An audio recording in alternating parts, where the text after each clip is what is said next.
भावांनो चला मुंबईला शूटिंगसाठी. हातकणंगलेमधून ट्रेन पकडली आणि निघालो. हे काय वळकीची लोक पण गाठ पडली. मग काय बोलत बोलत पोचलो एकदा ठाण्यामध्ये. मग काय हॉटेलमध्ये गेलो आणि फ्रेश झालो, जरा रेस्ट केली आणि निघालो शूटला. पावसानं धुमाकूळ गाठला होता. कसं बस मार्ग काढत पोचलो एकदा लोकेशनवर. हे बघा ह्याच हॉस्पिटलमध्ये शूटिंग चालू आहे. आणि आनंदाची गोष्ट म्हणजे इथंच आपला मित्र रील स्टार विराज अवचिते ह्याचं पण शूट चालू होतं. नमस्कार मित्रांनो, मी आज थेट बसू सरांना डायरेक्ट भेटलोय. आज योगायोग असा की मुंबईमध्ये भेटलो. कसं वाटतं? मस्त वाटतं, म्हणून भेटून तर लय भारी वाटते. बरं वाटतं. इथून पुढे आपण टाइम भेटतोय.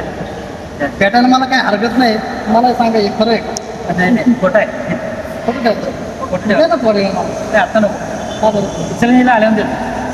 बघा एक साखरेचा तुकडा घेण्यासाठी आपल्याला इचलकरंजीला जावं लागणार आहे. मी येणार काय अडचण नाही.